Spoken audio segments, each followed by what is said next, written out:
Dieu a des bonnes choses pour nous. Je pense qu'on le sait déjà depuis longtemps. On a aussi besoin de comprendre pourquoi des fois on ne reçoit pas toutes ces bonnes choses qu'on voudrait. Donc je ne vais pas juste vous parler de l'amour de Dieu. Vous savez que Dieu vous aime, j'espère. Car les enfants, ils l'ont compris. L'amour de Dieu est tellement grand, tellement bon. Et on peut tous le recevoir déjà. Et on en parle beaucoup dans l'Église. Et je crois qu'on devrait l'avoir compris. Dieu vous aime tous beaucoup. Mais il y a quelqu'un qui ne nous aime pas du tout. Donc il y a la bonne nouvelle, mais il y a aussi la mauvaise nouvelle. Ou disons, le complément de la bonne nouvelle, c'est qu'il y a une bataille, un combat. Et puis Soteria, vous le savez, c'est un ministère principalement de combat spirituel, pour essayer d'enseigner, d'encourager les chrétiens à comprendre ce combat. Alors il y a le souffle de vie qu'on a chanté, qu'on aspire, qu'on demande, qu'on veut avoir, avec qui on veut vivre, ce Saint-Esprit qui est envoyé sur la terre. Et on a vécu tout un renouveau ces dernières années. J'espère que vous avez pu tous goûter à ce renouveau. Si vous n'avez pas encore goûté, c'est l'occasion cette semaine encore d'avoir soif de plus. Et Dieu nous l'a rappelé ce soir.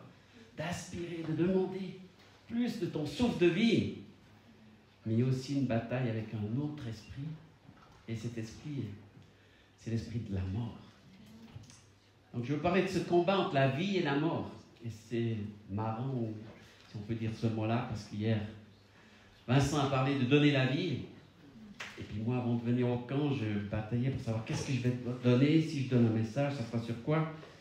Et un soir, alors que la nuit, je prépare mes messages, je dormais un peu, j'étais un peu réveillé. J'entends cette parole qui me dit le combat pour la vie ou la mort. Le combat entre la vie et la mort. Puis Vincent a cité ce verset aussi hier de Deutéronome 30, 19. J'ai mis devant toi la vie et la mort, la bénédiction et la malédiction. Dieu les a mis devant nous tous. Mais la suite, c'est choisis la vie afin que tu vives, toi et tes semailles. Intéressant, hein? Toi et tes semailles. Alors, si on doit choisir entre la vie et la mort, mais bien sûr, le choix est vite fait. Hein? J'espère, en tout cas. Mais oui, bien sûr, Seigneur, on veut la vie, on veut la vie. Ça, c'est le principe. On veut la vie, oui. Mais malheureusement, dans nos vies, parfois, on s'est fait emmener sur des chemins où on n'était pas dans la vie. Où on a subi des chemins, où on a hérité de chemins qui n'étaient pas du tout la vie. Parce que je vous relis maintenant le contexte de ce texte. C'est au chapitre 30 de Deutéronome, verset 15. Moïse dit, « Israélites, voyez aujourd'hui, je mets devant vous d'un côté la vie, le bonheur. » Il y a ce côté-là. Et de l'autre côté, la mort et le malheur. Voici ce que je vous commande aujourd'hui. Aimez le Seigneur votre Dieu. Faites sa volonté. Obéissez à ses commandements, à ses lois et à ses règles. Il y a quand même quelques conditions. Hein. Alors vous vivrez, vous deviendrez nombreux. Multiplication, c'est ce que Dieu veut. La vie, donner la vie, se multiplier. Et le Seigneur votre Dieu vous bénira dans le pays que vous allez posséder. C'est avant qu'ils entrent en Canaan. Ils savaient qu'ils devaient y aller.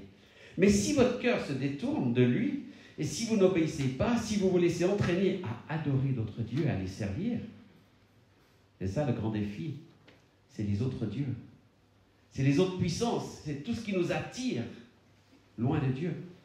Alors je vous préviens aujourd'hui, vous disparaîtrez complètement. Vous ne resterez pas longtemps dans le pays que vous allez posséder de l'autre côté du Jourdain. Oui, je vous préviens aujourd'hui en prenant le ciel et la terre comme témoins, je mets, et puis c'est là qu'on a ce verset, je mets devant vous la vie, la bénédiction, la mort et la malédiction. Choisissez donc la vie pour que vous vivez, vous et vos enfants. Aimez le Seigneur votre Dieu en écoutant ce qu'il dit, en vous attachant à lui. Dieu nous a laissés libres. C'est incroyable, c'est absolument incroyable que Dieu nous donne le choix. Mais il nous présente les conséquences de nos choix. Certains choix nous amènent à certaines bonnes conséquences et d'autres choix à des mauvaises conséquences.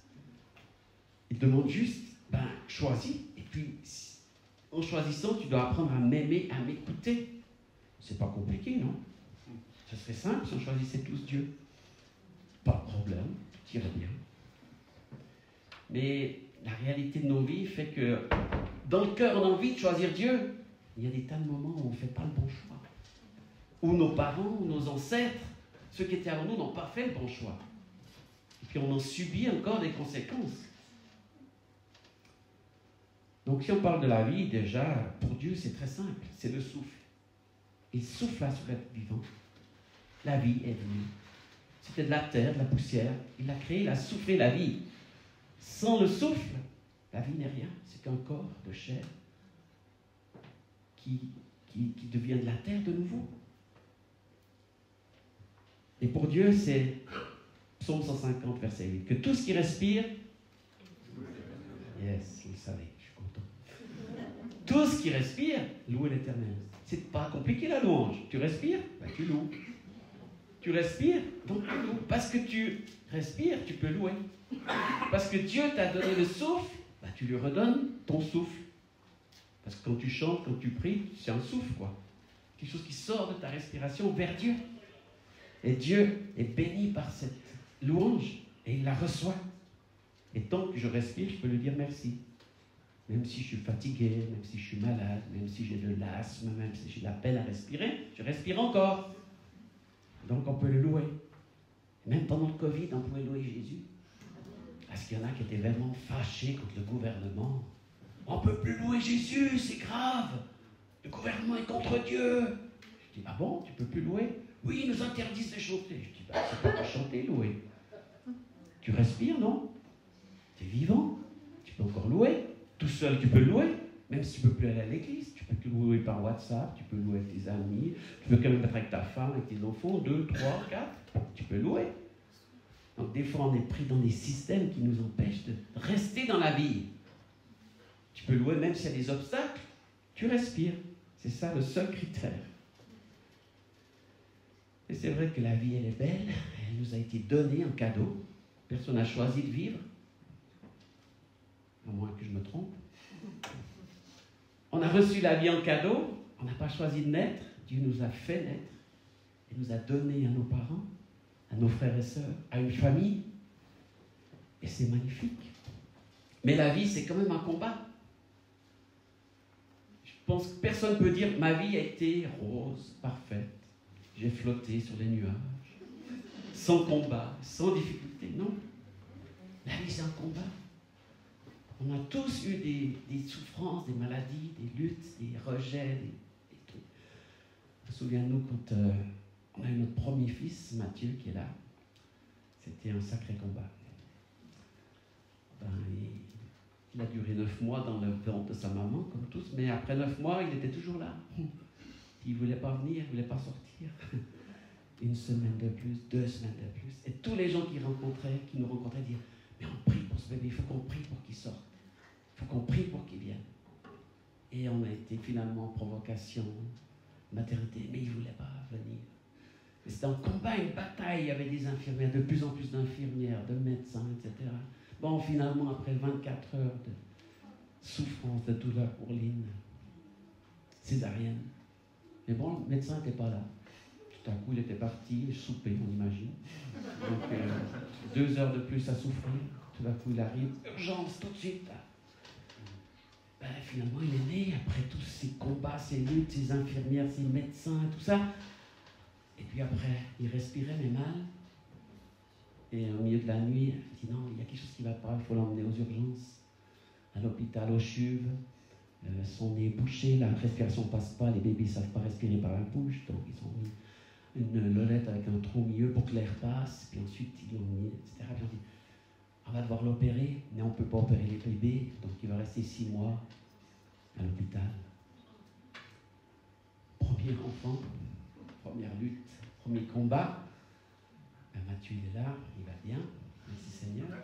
Il vous racontera son témoignage si vous voulez. Voilà. Mais en tout cas, on a vu la bataille que c'était. Et puis ensuite, au CHUV, finalement, après 10 jours, ils l'ont opéré. C'était aussi un miracle. Un jeune médecin qui a dit, mais je crois que je peux essayer de tenter l'opération. Au moins, il faudra attendre qu'il ait 6 mois. Mais là, il semble bien en forme, donc on va tenter. L'opération s'est très bien passée.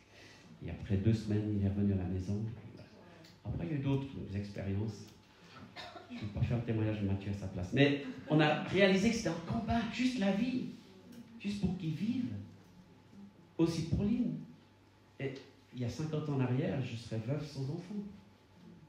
J'aurais perdu ma femme et mon fils. grâce aux médecins, on a été sauvés, quoi. Mais c'était une bataille incroyable. Et puis, pour chacun de nos enfants, il y a eu des combats, il y a eu des batailles. La vie, c'est une bagarre. Avoir un enfant, ça a l'air très facile. Facile de le faire. Normalement, en général. Mais il y a toutes sortes de raisons qui font qu'aujourd'hui, c'est des fois compliqué. Il y a de plus en plus de stérilité. Personne ne peut pas avoir d'enfant. C'est une bataille juste pour la vie. Je dis, c'est pourtant pas compliqué, mais si, une bataille. Alors chacun trouve des raisons. C'est à cause des aliments, de la pollution, etc. Il y a aussi des raisons spirituelles là derrière. Pas oublier. Parce que justement, on est dans cette bataille entre la vie et la mort. Et l'ennemi ne veut pas la vie. Ne veut pas ce que Dieu a destiné à vivre. Et à cause des malédictions, des pratiques occultes, de l'aide qu'on a demandé à des faux dieux, à des puissances, il y a des problèmes aussi de stérilité, etc. Vous savez, avant les chrétiens faisaient beaucoup d'enfants.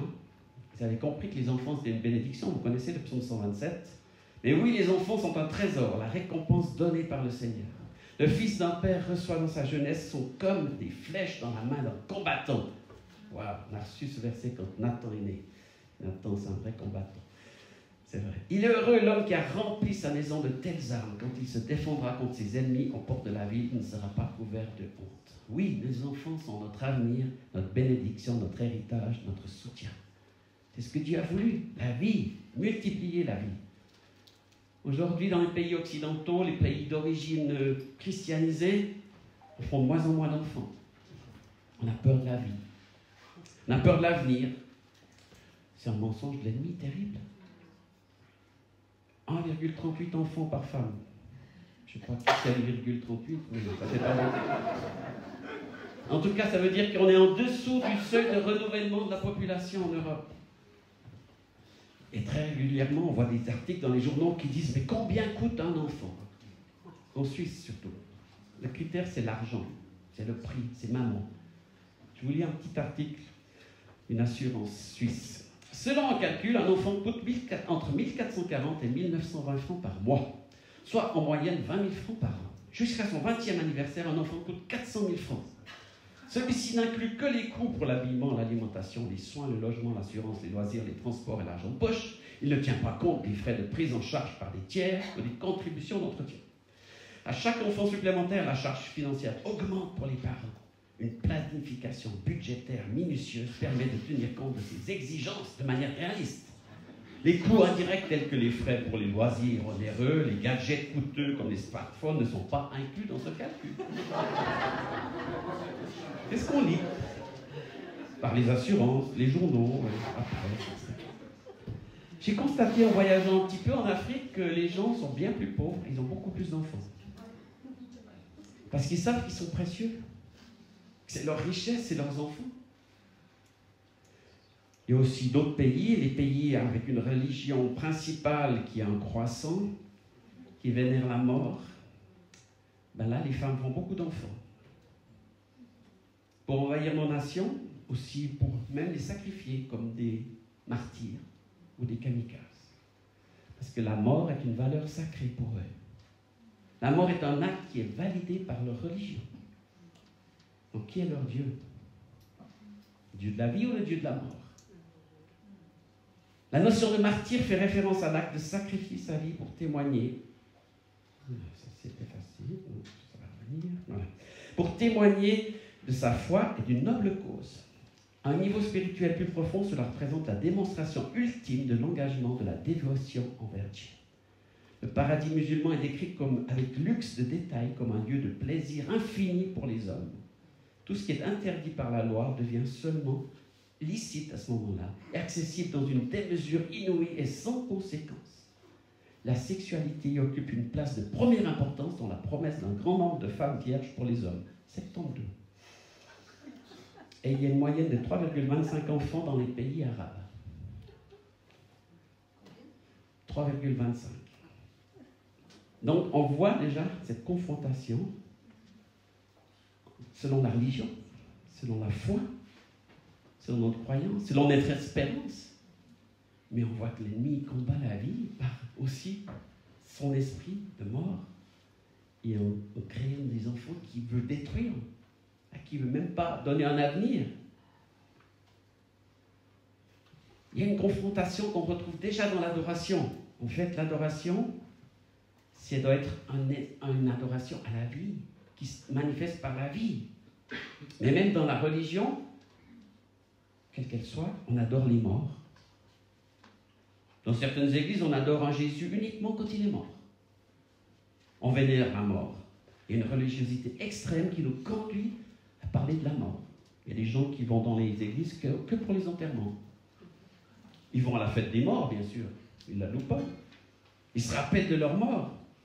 Ils parlent à leur mort.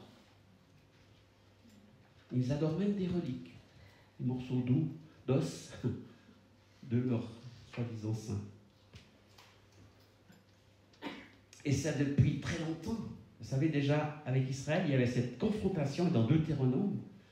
Avant ce texte que je vous ai lu, dans Deutéronome 12, verset 31, on voit ce que Dieu dit et met en garde contre cet esprit-là. Il dit, ne les imitez pas pour adorer le Seigneur votre Dieu. En effet, dans leur culte, ces nations commettent toutes sortes d'actes que le Seigneur déteste et condamne. Les gens vont même jusqu'à offrir leurs fils et leurs filles en sacrifice à leur Dieu. Il dit, c'est pas possible de faire quelque chose pareil. Croire en un Dieu qui nous demande d'offrir nos enfants, de les sacrifier. Et pourtant, des nations entières le faisaient. Le faisaient ou le font encore. Je vous laisse réfléchir. On y reviendra. Plus loin, 2 Rois 17, verset 16. Ils abandonnèrent tous les commandements de l'Éternel. Quand on abandonne Dieu, on va vers quelque chose d'autre. Et ils se firent 2 veaux en métal fondu. Ils se fabriquèrent des idoles d'Astarté. Ils se prosternèrent devant toute l'armée des cieux et ils servirent Baal. Ils firent passer par le feu leurs fils et leurs filles. Passer par le feu, c'est-à-dire mourir, brûler, consumer leurs enfants. Ils se livrèrent à la divination et aux enchantements. Ils se vendirent pour faire ce qui est mal aux yeux de l'Éternel afin de l'irriter. Ça irrite Dieu. C'est peu dire. Parce que Dieu a créé l'être humain pour lui donner la vie, le souffle, la respiration, la joie, le bonheur, l'adoration. Et voilà ce qu'en font d'autres hommes. Parce qu'ils suivent d'autres dieux. Les conséquences, c'est ça, c'est la mort. On dit, bon, c'est des vieilles histoires de l'Ancien Testament, maintenant, c'est plus comme ça. Eh bien, vous savez très bien que ce n'est pas le cas. L'idolâtrie veut manger les bébés. On a vu aussi dans le texte de l'Apocalypse où le dragon qui veut manger ce bébé qui va naître, cette promesse, naissance. Par exemple, au Mexique, il y a des grandes pyramides, vous les avez déjà vues, c'est pas comme les pyramides d'Égypte, c'est des pyramides avec des escaliers comme ça, puis plus ça se resserre, il y a chaque fois les escaliers. J'ai eu la chance d'aller au Mexique, d'aller voir cela, parce que c'est l'endroit où tous les touristes vont, mais j'étais pas très bien. Et puis il y en a beaucoup qui ont été là-bas de chrétiens, c'est pas top. Ça s'appelle les pyramides de Teotihuacan. Parce que pour construire ces pyramides, ils offraient un sacrifice. Des enfants, des adultes, des humains. Pour chaque étage, ils avaient fait une rigole. Et dans cette rigole, il y avait le sang de tous ceux qu'ils avaient sacrifiés avant de faire l'étage suivant. Et c'était les plus belles pyramides du pays. Et maintenant encore, des millions de touristes vont les voir, vont faire des photos. C'est les pyramides du soleil et de la lune. Ils adorent les astres. Et quand ils se mettent sur la pyramide, ils voient le soleil en certains moments, et puis voilà, ils font des photos. C'est extraordinaire pour Instagram. Mais je ne sais pas ce qui est extraordinaire dans leur cœur, d'aller sur un endroit de mort comme ça, et de célébrer la mort d'une génération entière de gens. Et vous savez que le Mexique aujourd'hui, c'est le pays le plus violent du monde. C'est le pays où il y a le plus de meurtres. Les gens abattent des innocents et ils les jettent dans la rue. Les camions de la mafia, ils remplissent un camion remorque et ils jettent au milieu de la rue de Mexico 50 cadavres. Ils tuent les policiers, ils tuent les enfants. J'étais dans la maison d'un pasteur, il y avait des murs de 3 mètres devant sa maison, devant son jardin, pour que personne entre. Tellement c'est des forteresses. Chacune de leurs maisons est protégée comme ça, parce qu'il y a tellement de meurtres et de violences. En même temps, les chrétiens qui se convertissent là-bas, ils s'accrochent à Jésus, je peux vous dire. Parce qu'ils sont confrontés à l'esprit de mort très proche. Donc, ils ont la vie et ils adorent Dieu d'une manière intense. Parce qu'il y a cette confrontation qui est très très visible pour eux. Donc, cette confrontation, elle existe depuis très longtemps. Et puis Jésus l'a dit très clairement, C'est le verset aussi, un des versets favoris que Jean-Marc citait tout le temps, Jean 10, 10. Souvenez-vous, c'est facile. Jean 10, 10. Le voleur ne vient que pour voler, tuer et détruire. Et moi, je suis venu pour que les gens aient la vie et pour que cette vie soit en abondance. Remarquez par quoi il commence. Il commence par le voleur, le méchant, l'ennemi. Il fait trois choses, voler, tuer et détruire. Donc tuer fait partie de son travail, de son action. Il n'a pas peur de la mort. Il veut la mort. C'est un esprit de mort.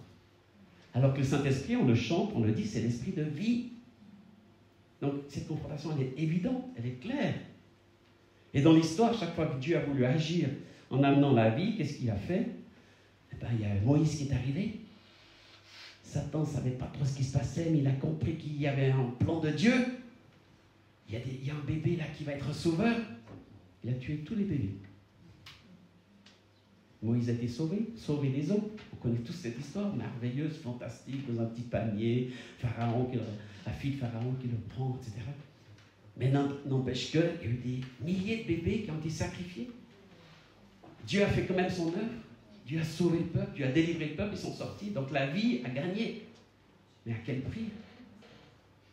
Et Pharaon, on sait que c'est une image aussi du diable, de l'ennemi. Il a voulu détruire le peuple d'Israël. Il n'a pas supporté que la vie grandisse. Il n'a pas supporté parce qu'ils se multipliaient. Les Hébreux, Dieu les bénissait. Il y avait tellement d'enfants, ils devenaient plus nombreux que les Égyptiens. Il dit, oh là là, ça devient dangereux, il faut les détruire. La même chose qui se produit avant la naissance de Jésus. Les rois mages arrivent, Hérode dit, mais qu'est-ce qui se passe ici? Il se paraît qu'il y a un sauveur qui est né, il est où? J'ai envie d'aller l'adorer, dit-il. Non, il veut le tuer. Il doit s'enfuir en Égypte. Mais il tue quand même une génération de bébés aussi. On se dit, bon, bah, c'est des vieilles histoires. Mais aujourd'hui, il y a des générations d'enfants qui sont tués par l'avortement. Désolé de le dire comme ça, mais c'est une réalité. D'après les chiffres en France officiels, il y a un enfant sur 5. 200 000 avortements pour 800 000 naissances par année. Juste la France, vous pouvez regarder. J'ai regardé aujourd'hui, il y avait 46 millions d'avortements sur la Terre par année. C'est énorme, énorme. Un embryon ne peut même pas se défendre dans le ventre de sa mère. C'est l'endroit où il devrait être le mieux protégé, et en fait, c'est là qu'il est le plus menacé. Il ne peut pas se défendre, il ne peut rien faire.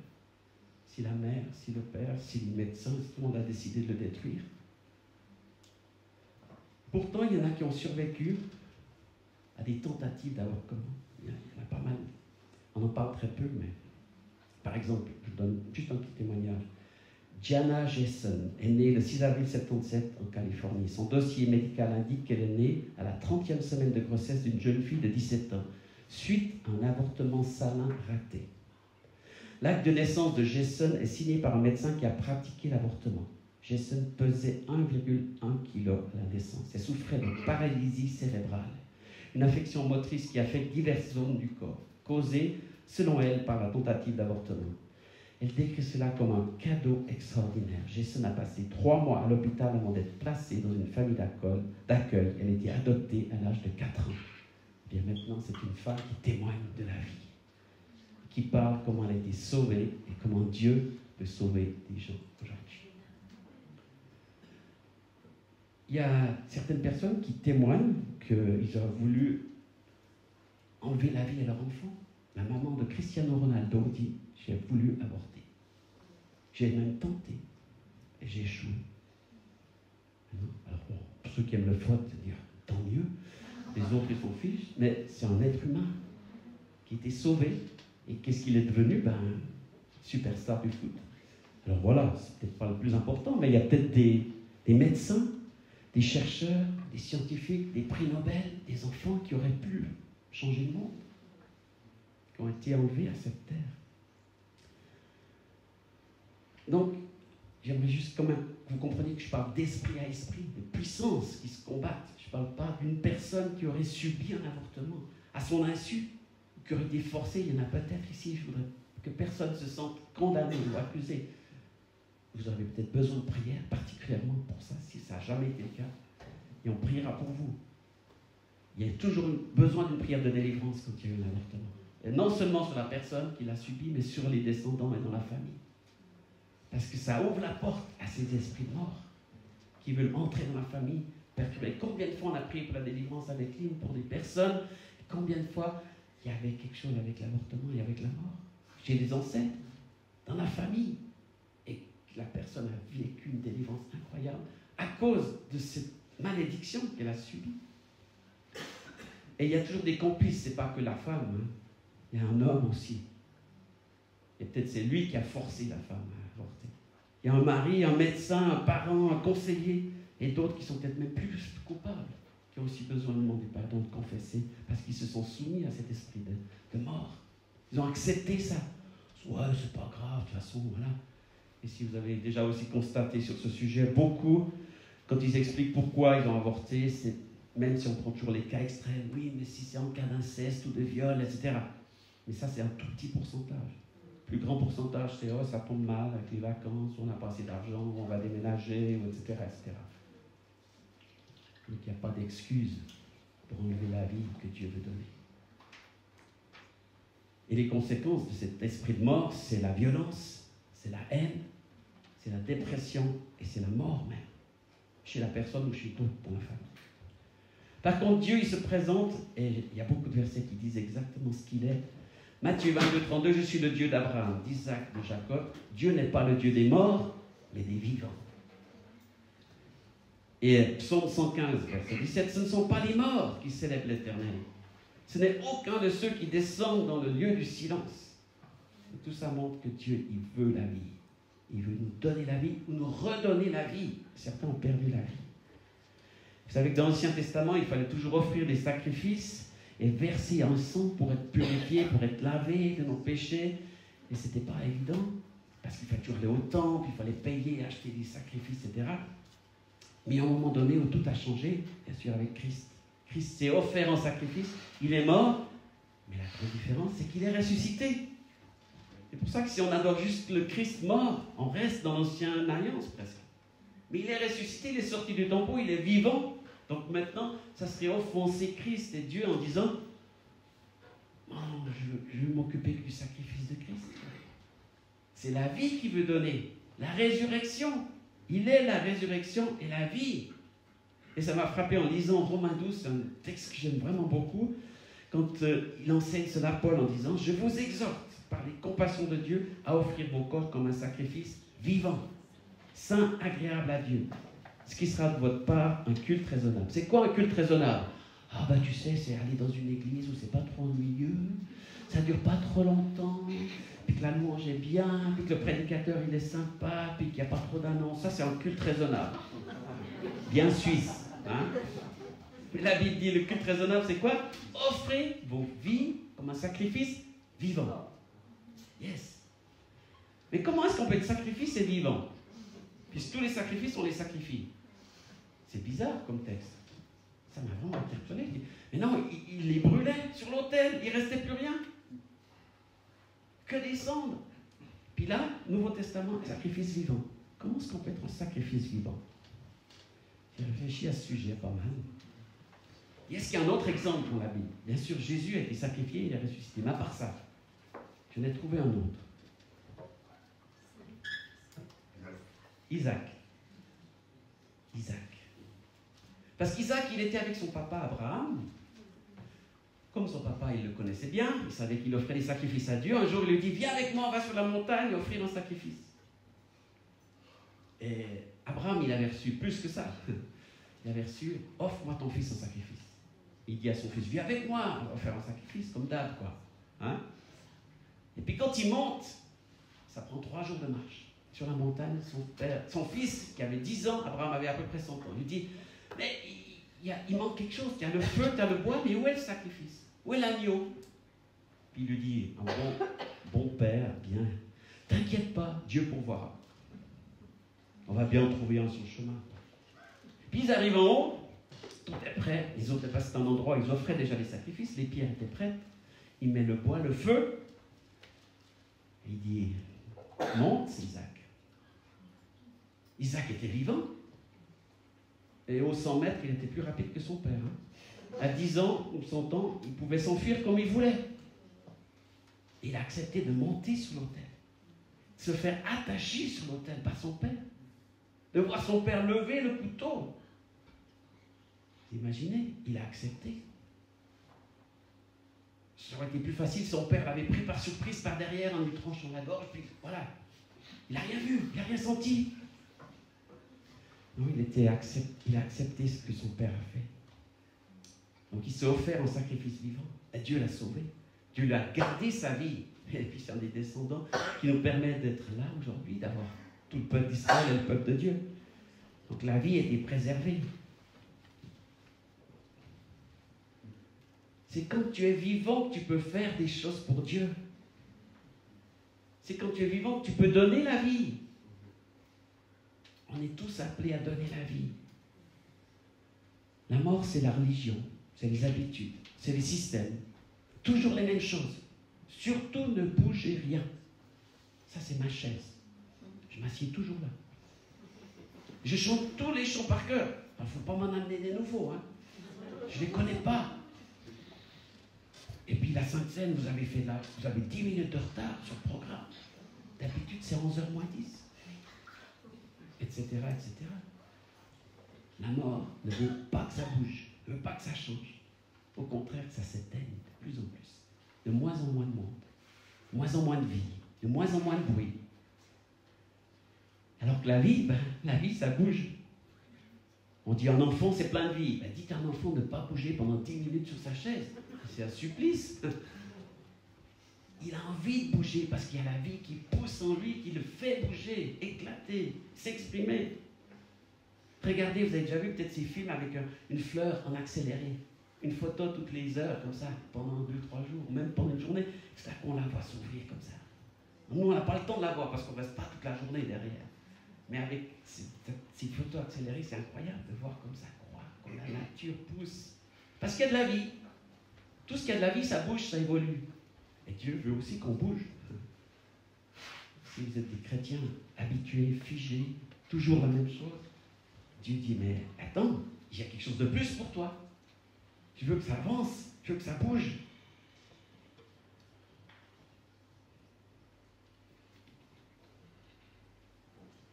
Dieu nous dit même qu'on peut être des pierres vivantes. Vous avez déjà vu des pierres vivantes, vous? En général, les pierres ne sont pas très vivantes. Hein? 1 Pierre 2,5. Vous êtes des pierres vivantes. Ça veut dire, c'est tellement paradoxal, mais quelque chose qui est mort peut devenir vivant par Dieu, avec le souffle de Dieu, la puissance de Dieu. Aujourd'hui, les gens, ils préfèrent les pierres mortes. Regardez, les gens, les touristes, ils font le tour de l'Europe, ils visitent toutes les cathédrales, ils font des photos des pierres mortes. Ils ne viennent pas quand il y a un culte avec la louange et les gens qui crient et qui chantent, ils viennent quand c'est vide. Ils font des photos des vitraux, des pierres. Regarde, c'est merveilleux. Ah, c'est beau. Hein. Moi, je préfère voir une église vivante, où ça bouge, où il y a du bruit, où il y a de la louange, où il y a des prières, où il y a des gens qui rentrent, qui sortent, et la vie qui se manifeste. C'est ce que Dieu veut. Donc, Dieu aimerait restaurer la vie. Et pour ça, on est obligé de combattre la mort. On doit combattre la puissance de la mort, qui règne encore dans nos propres vies parfois, et dans l'Église. Des puissances de mort qui veulent s'attaquer. Dès qu'il y a quelque chose de vivant, ils disent stop. Trop fort, trop lent, trop de réunions, trop de monde, trop de ci, trop. Stop, stop. Calme, moins. Et Dieu dit non, mais je souffle. Et quand Dieu souffle, il ne peut pas arrêter le souffle. Le souffle, il va où il veut. Nul ne sait d'où il vient, où il va, mais il souffle. Vous savez, il y a eu un renouveau des Jesus People. Vous avez peut-être vu ce film, la Jesus Revolution. C'est le réveil des hippies en Californie dans les années 70. Moi, je suis converti en 77. On connaissait un tout petit peu ça. On commençait à entendre pas mal de ces exemples. Il y a voir certains qui venaient en Europe nous témoigner ce qu'ils avaient vécu. Mais quand ils sont arrivés dans une bonne église américaine, ils étaient tous en complet cravate, avec des bancs, ils chantaient des cantiques, et ces hippies sont arrivés avec des chemises ouvertes, avec des longs cheveux, avec des guitares, avec des tongs aux pieds. Mais ils se sont convertis, ils ont baptisé dans l'océan, puis ils arrivent avec 50 personnes, ils traversent l'église. Mais les gens les regardaient de travers, ils disaient, mais qu'est-ce que vous faites là? Vous nous dérangez? On n'a pas assez de place pour vous. Il faut aller trouver des autres habits, il faut mettre des cravates et tout ça. Et le pasteur a dû se battre avec les religieux de l'église pour qu'ils acceptent ces gens-là. Il a failli se faire mettre dehors de l'église. Mais finalement, c'est ceux qui râlaient qui sont partis. Et il a accueilli tous ces jeunes. Et il y a eu un immense réveil. Et ça a duré des années. Et des centaines, des milliers. Et tous les dimanches, ils allaient faire des baptêmes à l'océan. Et il y a vraiment un feu de l'esprit. La vie a coulé, a soufflé. Et puis ça a remué la poussière. ça a combattu la mort. Alors, j'ai parlé d'un sujet précis, mais il y a plein d'autres sujets qui peuvent représenter la mort. C'est tous les secteurs de nos vies qui sont morts. Il y a des domaines dans nos vies, on est vivant, mais là, ça c'est mort. Ça peut être des dons qu'on a reçus, des dons naturels, des capacités incroyables que Dieu nous a données, puis une fois quelqu'un nous a dit quelque chose de travers, nous a critiqué sur ce don. Par exemple, on a essayé de chanter une fois, on dit, là tu chantes faux. On dit, ah, chante plus jamais. Puis on a empêché les autres de recevoir ce don. Ça peut être faire la cuisine, une fois tu as loupé le gâteau, et puis, ah, je ne vais plus jamais faire la cuisine. J'avais un oncle qui habitait aux États-Unis, ma tante épouse un Américain, et il est venu 2 fois en Suisse, toute sa vie. Il ne parlait pas le français. Et ma grand-mère, qui faisait toujours des très beaux gâteaux, elle s'excusait toujours. Elle disait toujours, oh, il est loupé. Il est loupé. Dans mon oncle américain, le seul mot qu'il a retenu en français, c'est loupé. Loupé. Pourtant, le gâteau était très bon. Et voilà un sentiment comme ça qu'on a sur quelque chose qu'on fait, puis on n'ose plus le faire. Puis on n'en fait rien.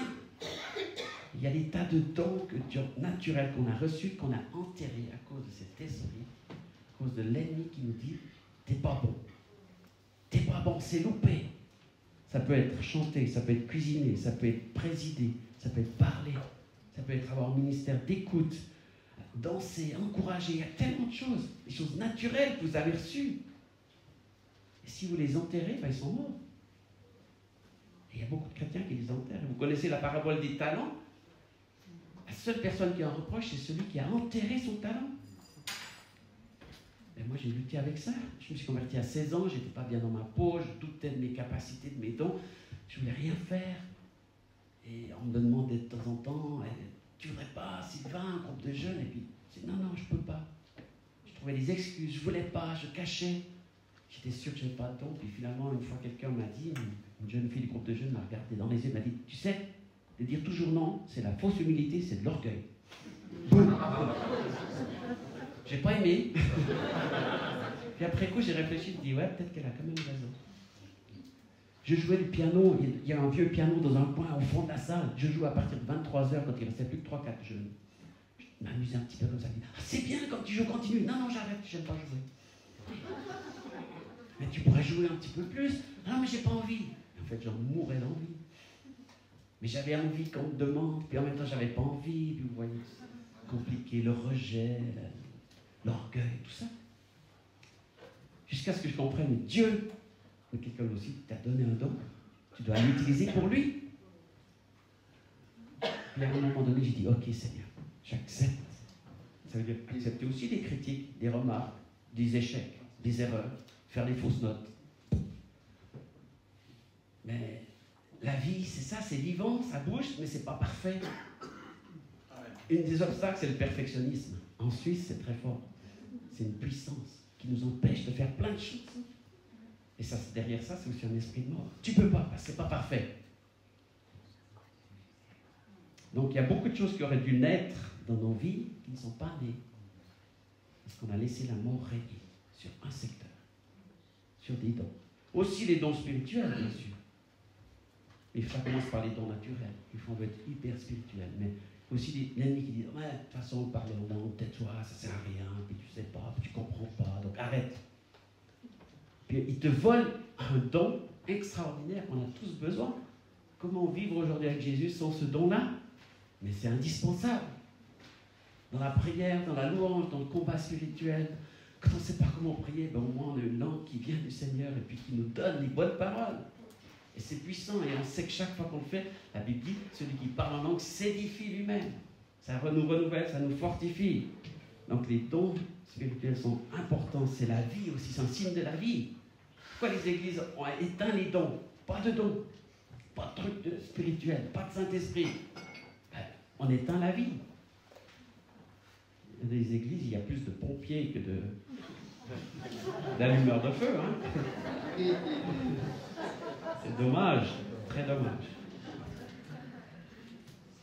Il y a aussi des projets de couple, des projets de mariage, des projets d'enfants qui ont été avortés, qui ont été tués, qui ont été éteints par cette puissance. Des projets professionnels, des projets de création, de changement, des projets de livres, de voyages, de rencontres, n'importe quoi. Et puis à la fin, quand tout ça a échoué, tu te sens encore plus mal. Tu te dis, mais pourquoi je ne l'ai pas fait? Pourquoi je n'ai pas osé? Parce que tu sens au fond de toi qu'il y avait quelque chose qui venait de Dieu. Parce que la vie, elle essaie de pousser. Si tu fais que d'arracher tout le temps ce qui pousse, ben, tu te fatigues. Puis il n'y a rien qui pousse. Il y a une expression qu'on dit aujourd'hui, les gens disent, oh non, c'est mort. Ah, c'est mort, ça. Non, ça, c'est mort. Ben, ça veut bien dire ce que ça veut dire. Essaye même pas, c'est mort. Tu ne peux pas y arriver. Et l'ennemi aime bien nous dire ça. Nous le répéter de toutes sortes de manières. Et si on commence à l'écouter, ben on y croit. Puis on n'avance pas dans la vie de Christ.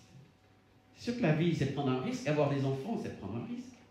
C'est risquer qu'ils ne nous obéissent pas tout le temps. Risquer qu'ils prennent la voiture, puis peut-être qu'ils aient un accident. Risquer qu'ils fassent la cuisine et puis qu'ils fassent chauffer la casserole, puis qu'il faille changer de casserole, quoi. Hein? Il y a une semaine, j'étais au jardin, puis j'entends ma voisine qui sort en courant. Elle a 14 ans, hein. Et puis, bon, qu'est-ce qui se passe? Elle rentre dans la maison. Elle revient 5 minutes après, encore plus grande cri avec une autre copine. Elle dit, je dis, bon, je viens de voir ce qui se passe. La maman n'était pas là. Qu'est-ce qui se passe? On a cassé la casserole, on a crié, on a voulu faire du caramel, tout est cramé, tout est foutu. Le micro-ondes a chauffé, ça fait des étincelles. C'est pas trop grave, mais les cris me montraient que l'impression que c'était vraiment la mort. Quelqu'un était étranglé là-bas. Les parents ont pris un risque. Ils ont laissé faire. Mais la vie, ben, c'est prendre des risques. Puis il y a des risques qui ne sont pas trop graves finalement. Mais si on tue, chaque fois que les enfants ont des initiatives, ou chaque fois que d'autres dans l'église ont des idées, ils vont dire non, pas ça, pas comme ça, pas de bruit, pas ça à lire, pas... On va tuer toute la vie, toute forme de vie. On va laisser la mort régner. Et c'est un combat. C'est un combat. Juste pour garder la vie, pour que le souffle de vie ait sa place. Pour les leaders, pour les responsables. Mais pour chaque chrétien, finalement. Chacun, on a un contexte dans lequel on peut favoriser la vie ou pas. Ou on peut favoriser la mort. Parce qu'on dit non, parce qu'on stoppe tout, parce qu'on bloque tout. Parce qu'on ne laisse pas le Seigneur. Et ça commence par laisser le Saint-Esprit toucher nos vies et chasser tout ce qui est mort en nous. Tout ce qui est religieux, parce que la religion, c'est un esprit de mort. Tout ce qui veut garder les choses telles qu'elles sont, sans qu'on bouge. C'est pour ça que dans les églises, chaque fois qu'on propose quelque chose qui bouge, il y a des réactions mitigées. Déjà, je me convertissais, comme je l'ai dit, en 77, c'était l'époque Billy Graham. Billy Graham faisait le tour de toutes les grandes villes. On avait même des films sur Billy Graham, des reportages, des livres. Et Billy Graham faisait quelque chose d'incroyable.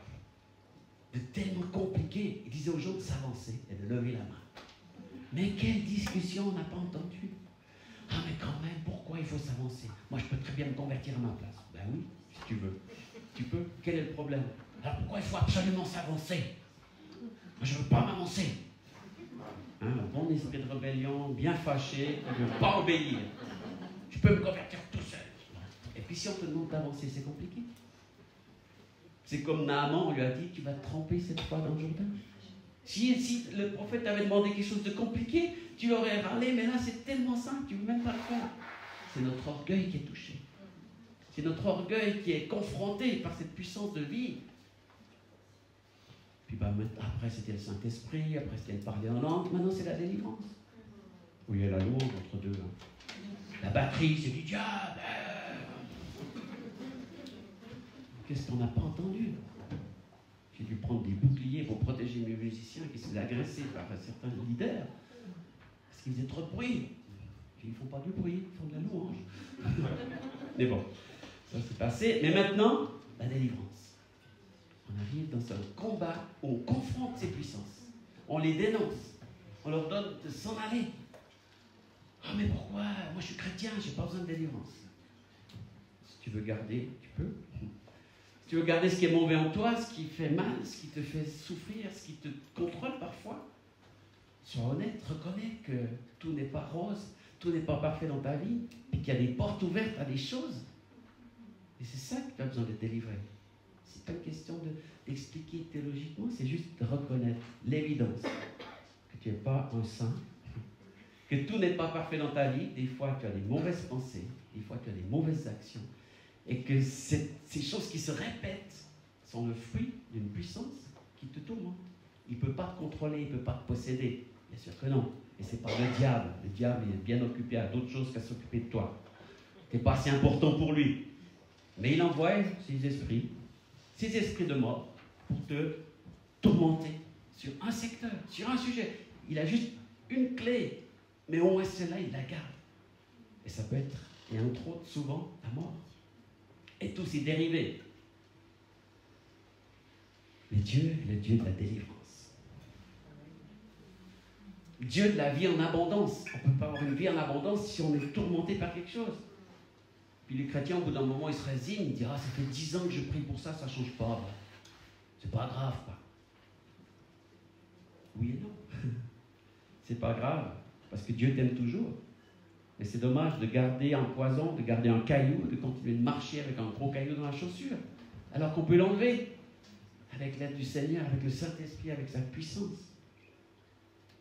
Donc Dieu est le Dieu des recommencements, des commencements et des recommencements. Ésaïe 43, 19. En effet, je vais vous faire quelque chose de nouveau qui grandit déjà. Est-ce que vous ne le voyez pas? Oui, je vais ouvrir un chemin dans le désert. Je vais faire couler des fleuves dans ce lieu sec. Les animaux sauvages, les chacals, les autruches me rendront honneur, car j'ai fait couler de l'eau dans le désert, des fleuves dans ce lieu sec. Oui, je veux donner à boire au peuple que j'ai choisi, ce peuple que j'ai formé pour moi chantera ma louange. La conséquence, c'est la louange. Quand quelqu'un est délivré, la louange, elle décolle. Combien de fois j'ai fait l'expérience? La louange est bien plus puissante, bien plus libre, parce que il y a une liberté, on a envie de chanter, crier, de lever les mains, de danser. Il n'y a plus besoin de dire levez-vous, chantez. Puis il faut faire la pompe, là, dire aux gens tout ce qu'ils doivent faire. Non, ça sort du cœur, parce qu'on a été délivré. On peut dire que merci à celui qui nous a délivrés, n'est-ce pas? Donc Dieu va faire une chose nouvelle dans mon cœur. Puis si même les chacals et les autruches louent Dieu, ben, vous pouvez faire mieux, hein? Eux, ils vont lui rendre gloire pour cette eau qui coule. Donc nous, on pourrait aussi lui rendre gloire pour cette eau qui coule, pour ce fleuve de vie, pour ce souffle de vie qui vient.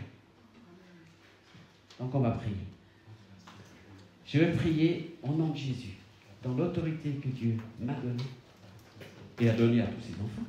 Simplement, c'est moi qui suis appelé à le faire ce soir. Avec l'autorité, avec le nom de Jésus, contre toutes les puissances. Et vous devez faire juste une chose. Billy Graham disait, levez la main, moi je vous dis, soufflez, toussez, laissez sortir. Peu importe comment, mais expirez quelque chose. Si vous sentez qu'il y a un poids dans le cœur, un poids dans les poumons, un poids dans le ventre, vous sentez quelque chose, après tout ce que j'ai raconté, peut-être qu'il y a quelque chose qui est remonté, ben laissez-le sortir, c'est tout. C'est pas plus compliqué que ça. Après, vous verrez la différence. Cherchez pas à analyser, à expliquer, mais soyez honnête pour reconnaître qu'il y a quoi que ce soit. Et ces puissances de mort, elles vont devoir partir à cause de Jésus. Jésus, tu es bon pour nous. Merci pour la vie que tu nous donnes. Merci pour la vie de l'Esprit. Merci pour le souffle de l'Esprit que nous avons pu déjà expérimenter ce soir. Merci pour ce souffle qui vient dans nos vies, qui vient nous toucher, qui vient nous visiter. Et je te prie que tu manifestes ta vie parmi nous. Et avec la puissance et l'autorité du nom de Jésus, je prie pour que la puissance de vie se manifeste parmi nous ce soir. Merci Jésus. Et je m'adresse à ces puissances de mort qui ont été dénoncées ce soir. Vous dégagez maintenant dans le nom de Jésus. Esprit de mort qui t'en va au nom de Jésus. Tous ces esprits de mort, tout ce qui est lié à la puissance de la mort, maintenant ça dégage. La dépression, le découragement, tout ça, ça lâche au nom de Jésus. La puissance de découragement terrible. Vous n'osez plus rien faire. Vous n'osez pas vous lever. Vous n'osez pas rentrer dans les choses de Dieu. Ça dégage au nom de Jésus. Dehors. Dehors au nom de Jésus. Toutes les puissances liées à la mort, tout ce qui est cité par rapport à l'avortement, l'héritage dans la famille de l'avortement et de l'esprit de mort, ça sort au nom de Jésus. Quoi que ce soit, d'où que ça soit venu, maintenant vous dégagez. Dehors. Dehors, esprit de mort, vous lâchez prise maintenant, vous sortez, vous dégagez, votre puissance est vaincue par la puissance du nom de Jésus. La vie a vaincu la mort et la mort s'en va dehors. Dehors, les puissances de la mort, vous sortez maintenant, vous lâchez, vous lâchez, vous lâchez, vous dégagez. Au nom de Jésus, j'ai autorité sur vous, vous devez partir maintenant, au nom de Jésus. Vous ne priez pas, c'est moi qui prie maintenant. Vous laissez sortir. Tout ce qui doit sortir, vous le laissez partir, tout simplement. On est ensemble dans la puissance du Saint-Esprit et c'est Dieu qui agit maintenant. Saint-Esprit, tu manifestes ta vie. Cette puissance, quand tu es dénoncé, maintenant vous sortez. Tout ce qui va voler vos dons, tout ce qui va voler vos capacités, vos rêves, dehors, au nom de Jésus. Ce qui vous a empêché de continuer. Vous avez abandonné à cause d'une parole, à cause d'une personne, à cause de votre père, qui vous a mal parlé, qui vous a maudit. Dehors, au nom de Jésus. Je brise les malédictions. Dehors. Les malédictions, vous sortez. Dehors. Toutes les malédictions par des paroles. Tu es nul, tu es bon à rien, tu n'arriveras à rien. Ou comme je l'ai dit, c'est mort, ça c'est mort, ça c'est mort. Bah, dehors, au nom de Jésus. La puissance de mort, elle est vaincue par le nom de Jésus. La mort a été vaincue. Jésus est ressuscité. Il a vaincu jusqu'à la mort au fond du tombeau. Tu dégages maintenant au nom de Jésus toutes les malédictions liées au faux Dieu. Les malédictions, vous dégagez maintenant au nom de Jésus. Toutes ces malédictions, parce qu'on a choisi la mort, parce qu'on a sacrifié à des faux dieux, ça sort au nom de Jésus. Toutes les fois où vos ancêtres même ont été adorés des faux dieux, ont été vers des sorciers, vers des guérisseurs, vers des lignes de la main, vers des boules de cristal, tout ça, le monde occulte, dehors, le monde occulte, c'est conduit à la mort, ça dégage au nom de Jésus. Dehors, ça sort, vous êtes vaincus par la puissance du nom de Jésus, la mort est vaincue, l'occultisme, la puissance de l'occultisme, des faux dieux, dehors, sortez, dégagez, dehors. L'idolâtrie, ça sort au nom de Jésus. Vous avez idolâtré les hommes et les créatures ou des puissances, ça sort, ça s'en va, ça lâche, dehors, au nom de Jésus. Votre pouvoir est brisé, vous pouvez dégager tous les pactes de sang, dehors, au nom de Jésus. Brise les pactes avec le sang, les sacrifices liés au sang. Lié au sang. Tout ce qui a été fait avec du sang, non, ça sort au nom de Jésus. Le sang qui n'est pas le sang de Jésus, ça lâche au nom de Jésus. Des pactes, vous avez fait des pactes, ça sort au nom de Jésus, dehors des alliances. Vous avez demandé de l'aide à des puissances, ça dégage, dehors. Dehors au nom de Jésus.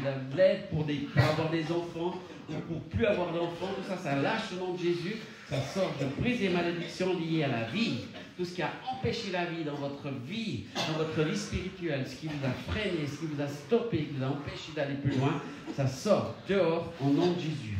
Votre pouvoir est dénoncé, il est brisé. Tout ce qui vient du voleur, tout ce qui vient détruire, tout ce qui vient voler, tuer, ça dégage au nom de Jésus. Ennemi, tu es dévoilé, tu dois lâcher prise maintenant au nom de Jésus. Ça sort, ça s'en va, ça dégage maintenant. Lâchez prise. Vous lâchez, ennemi, tu es vaincu, tu dois quitter, tu dois laisser maintenant la place à Jésus. Au nom de Jésus. Merci Jésus. Merci Jésus. L'avortement, toutes ces puissances liées aux avortements dans la famille, à tous les héritages liés à l'avortement dehors. Au nom de Jésus. Je n'ai pas la citer ou cibler qui que ce soit, mais les esprits qui se cachent derrière, ça sort maintenant au nom de Jésus. Tous les esprits qui ont amené la mort de la famille par l'avortement, par vos parents, vos grands-mères, jusqu'à 4 générations, ça dégage au nom de Jésus. La puissance de la mort et du sang qui était versé, parce qu'on a sacrifié les enfants, ça sort au nom de Jésus. Vous dégagez, vous sortez, vous êtes vaincus, vous ne pouvez pas rester, vous devez partir au nom puissant de Jésus. Dehors, ces faux dieux, ces puissances sont brisées maintenant par le nom de Jésus. La puissance de la religiosité, dehors. Tout ce qui est lié au perfectionnisme. J'ai dit le perfectionnisme, c'est une puissance mauvaise, méchante qui vous tient en esclavage, qui vous enferme. Dehors, dehors, dehors, tu dégages maintenant cette puissance liée au perfectionnisme, dehors. Qui vole la vie, qui t'empêche de faire quelque chose. Je ne peux pas, c'est pas parfait, j'y arrive pas, c'est pas possible. Dehors au nom de Jésus, tout ce qui vous bloque, qui vous empêche d'utiliser vos dons naturels les dons que Dieu vous a donnés. Tout ça, ça dégage au nom de Jésus. Le voleur, il est dévoilé, il dégage au nom de Jésus. Tout ce qui est là avec de l'orgueil, ça sort aussi au nom de Jésus. L'orgueil, moi j'en ai pas besoin, moi j'ai tout compris, moi je sais que tout va bien, tout ça dehors, dehors. L'orgueil spirituel, l'orgueil religieux. Vous pensez que vous avez tout saisi, tout compris, et vous pouvez tout expliquer, ça dégage au nom de Jésus. C'est un mensonge, il n'y a que Jésus qui a la réponse à tout. Aucun homme n'a la réponse à tout. On a tous besoin de Christ. Donc les puissances religieuses d'orgueil, ça dégage au nom de Jésus. La religiosité, chaque fois que vous dites non à quelque chose de nouveau, je ne veux pas faire ça, ça je ne veux pas, je ne vois pas pourquoi je devrais faire ça. Dehors, vous résistez même à Dieu avec de la rébellion et de l'orgueil, ça lâche au nom de Jésus. Toutes ces puissances de rébellion, ça sort, ça s'en va. Vous ne voulez pas obéir, vous ne voulez pas faire ce que Dieu vous demande parce que ce n'est pas ce qui vous convient. Tout ça, ça lâche. Merci Jésus. Merci Jésus pour ta liberté que tu nous accordes, plus grande liberté. Je brise encore contre les projets qui ont été avortés. Vous aviez des projets, vous aviez des idées, vous aviez envie de faire des choses et ça n'a pas fonctionné. Vous avez renoncé dehors. Tout ce qui vole vos projets, qui a volé, qui a stoppé, qui a avorté, qui a fait avorter les choses que Dieu vous avait données. Vous saviez que c'était Dieu. Dieu vous avait demandé de faire une chose et vous ne l'avez pas fait et vous en êtes triste maintenant. Tout ça, ça lâche, ça dégage, ça lâche. Au nom de Jésus, l'avortement de projets inspirés même par Dieu, ça lâche au nom de Jésus. Et toute opposition aussi aux dons spirituels, à la vie de l'esprit, parce que votre église vous l'a dit, parce que votre pasteur vous l'avait dit, alors vous avez été mal à l'aise et vous avez freiné les choses de l'esprit. Dehors aussi au nom de Jésus. Tout ce qui résiste au Saint-Esprit dans votre vie, vous réagissez mal quand il y a un chant langue, quand il y a de la vie de l'esprit. Ça dégage, lâchez-vous, libérez-vous de ça. Ne gardez pas ces résistances. Au nom de Jésus, toute résistance, ça s'en va, ça dégage. Jésus est vainqueur, il libère ses enfants, qu'on soit libre de le servir sans crainte tous les jours de notre vie. Merci Jésus, merci Jésus, merci pour ta vie, merci pour ta liberté et merci pour les choses nouvelles que tu vas faire, Jésus. Seigneur, si tu nous libères, c'est pour faire de la place dans nos cœurs, pour qu'on puisse t'accueillir encore mieux, encore plus. Et je te remercie de ce que tu veux faire. Et je prie maintenant pour que tu nous remplisses de ton esprit. Que tout ce qui est dégagé, qui a fait de la place, soit remplacé par un esprit bien disposé, un Saint-Esprit qui remplit, qui visite encore plus, qui nous remplit encore plus. Merci Jésus, merci Jésus. Je peux inviter le groupe de louanges à revenir et à reprendre ce chant qui nous dit qu'on a besoin de ce souffle nouveau et de remplir nos vies. Faites toute la place qu'il faut pour lui.